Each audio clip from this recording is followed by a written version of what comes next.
most of my hobbies have been work related. Being an ex, retail guy, it just seemed natural to take one of my hobbies, which was kind of like fun having motorcycles and riding motorcycles, and got my son interested in that. And I kind of paid him to take care of my stuff. I had collected a lot of stuff over the years. I think at one time, I had 35 Harley Davidsons or something in the garage. I got a little out of hand. My wife says I'm a little bit crazy. One day, it's just kind of morphed into a hobby, turned into a small little business at the house, and then it got to be such a big business we couldn't run it out the house anymore. I don't think Roswell was too excited about us running a motorcycle shop out of a house down on Roswell Road. So we decided to change, and we bought the building next door, which led to us ultimately 3 years later buying this building and owning a coffee shop. So I blame the motorcycle thing on me, and I blame the coffee shop on my partner, Colin.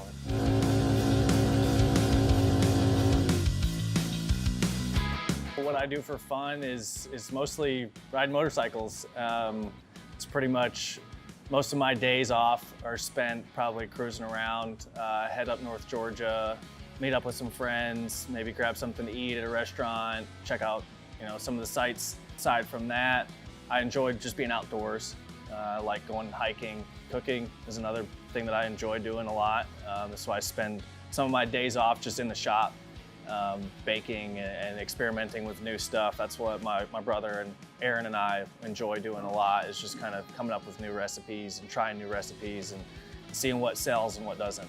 I was an executive for Walmart and executive for Home Depot, managed and participated in the management of their merchandising offices. Kind of my second hat is to be able to, how to look at cool things and how to make them better, and how do you buy things and make them cool and then make them better. And motorcycles have nothing to do with coffee, except one thing.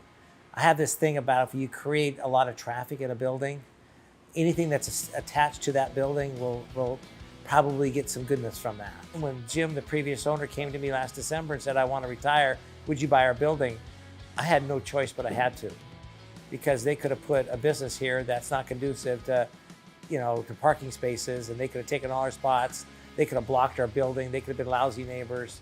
The coffee shop was an instant, that was one of our first thoughts, was like, oh, coffee shop, that's a great idea. Now what else? Like, what else could we potentially do? And we tossed around like nuts ideas, a tattoo parlor, a yoga studio. And at the end of the day, it seemed like it was a good fit for us. And the family that I come from, we are big into cooking. Both of my parents love to cook. My brothers love to cook. I myself love to, so it made sense. I didn't want to open a restaurant. I'd never seen the success of a restaurant. COVID was going on, and when we first started, and we were nervous about if we did a restaurant, they might keep it closed. But we knew they weren't closing coffee shops. The whole atmosphere of a coffee shop to me is really fun, really cool. It's relaxing. It gives people a sense of community, a cool place to hang out. And our shop kind of reminds me of like that Cheers vibe, where you walk in and like everyone knows your name and is like, hey, what's up, Jim or Joe, or hey, what's your usual for today, or can we get you something else? There wasn't really that type of coffee shop where we were at, and that we had a huge market to pull from that no one else was tapping into.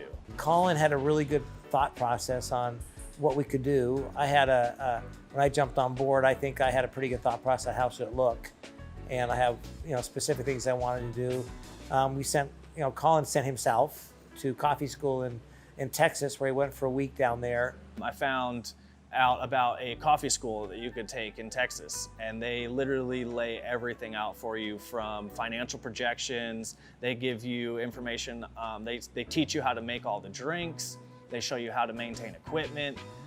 They also give you ways to build that financial projection off of traffic counts and other things. They help you determine what are good locations. He came back with a really good plan. I made him count cars in front of the building. I made him have a clicker and sit over at the motorcycle side, and we watched all the cars that drove by. And I literally sat in front of the motorcycle shop window from 6 a.m. to 8 a.m. 7 days, 1 week, and sat there with a clicker and counted cars. The city kept on telling us there's 40,000 plus cars that pass by every day, and we wanted to make sure that was right. If we were going to invest a lot of money we want to make sure that the cars were there, and they absolutely were. Gordy and I sat down and decided, you know, who are we going to help with brand? Who's going to help us with branding and marketing? And we hired a company called Big Red Rooster, and they had an assistant named Leah Miller.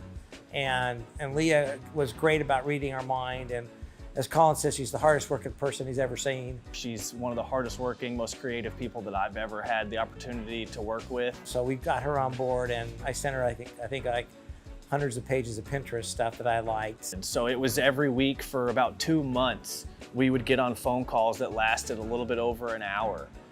And they started with basic general ideas and what we wanted. And then by the end of it, you know, you go process kind of evolves. You start with like a really basic blueprint that's very elementary, and then by the end of it, you're walking through the space, and it's like a 3D virtual tour that they put you through.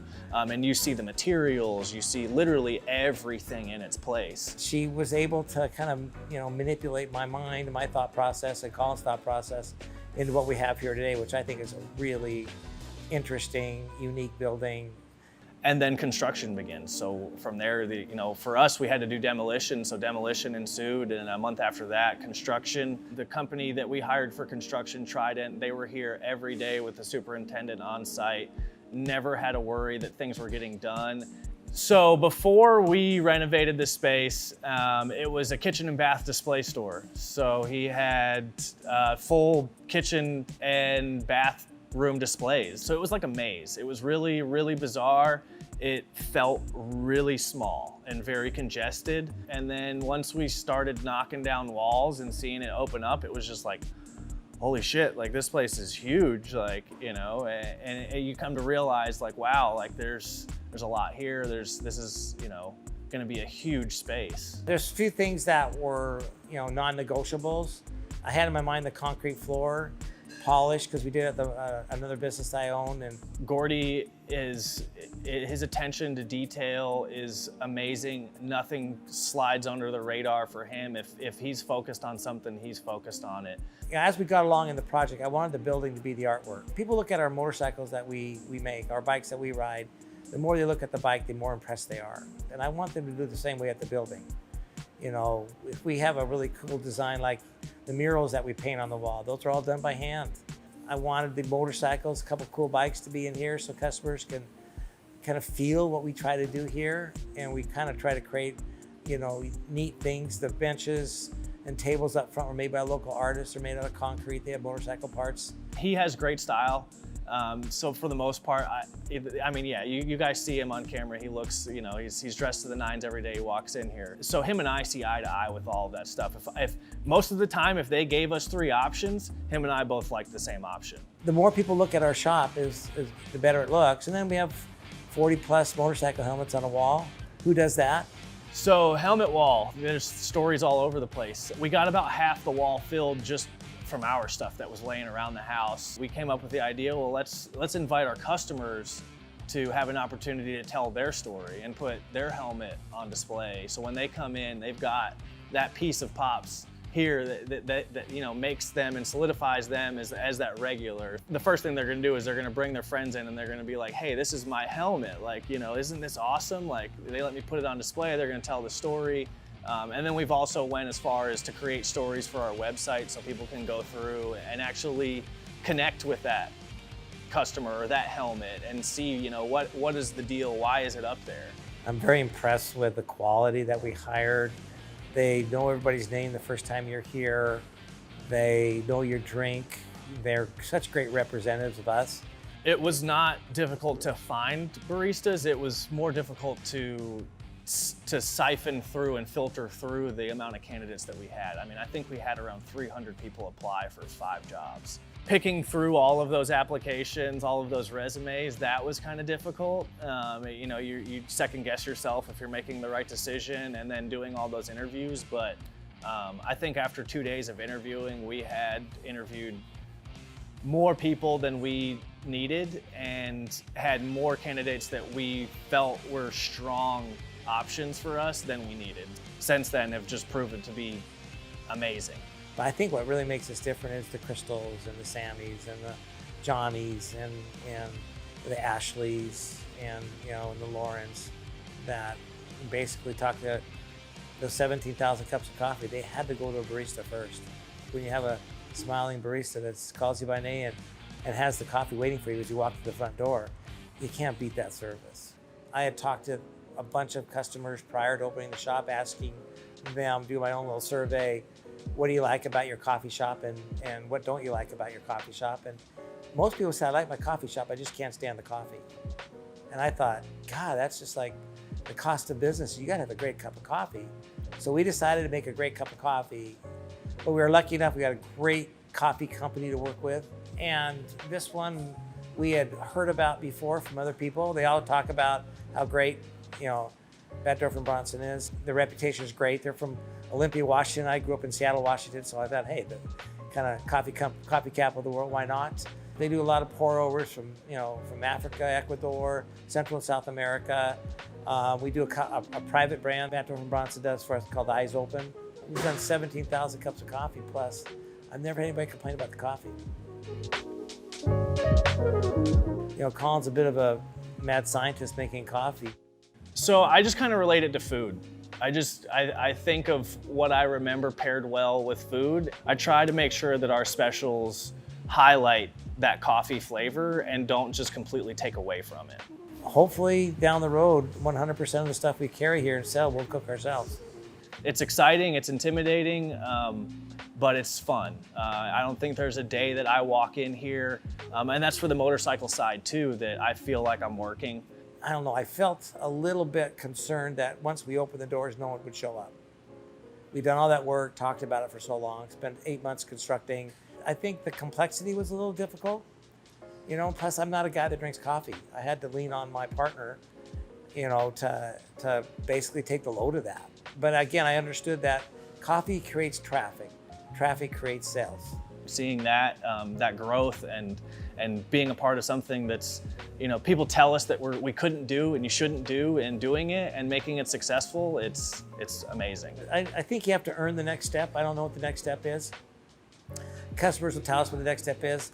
I don't know if we could ever franchise something this size and this big. It wasn't even on my radar screen. I mean, will success be when they're lining up and they can't get in the front door and there's 80 people here every day? Maybe. I think a customer will tell us the next step. And right now, they're still telling us and helping us run a coffee shop. I'd love to see us in other towns, other small towns, whether it is here in Georgia or we go out of the state somewhere else. But yeah, continue to build that brand, the sense of community that we have. On a Saturday, it's really kind of fun. You got families drinking coffee and the kids eating waffles, and you got hardcore hardy guys, drinking their coffee and hanging out with the families, and customers are walking out in the parking lot looking at bikes. And then we got the guys that ride the Ducatis and the Triumphs and those motorcycles that are a little bit more European, and they're here hanging out with the guys that ride Harleys, with the families that come in just to watch it all. So it's on a nice weather on a Saturday and a Sunday. Our parking lot's a lot of fun to watch. We talked about it in January, started construction like day one of COVID, which was March. And then we sold our first cup of coffee in November 21st, and we sold almost 18,000 cups since. So not bad for a bunch of motorcycle geeks.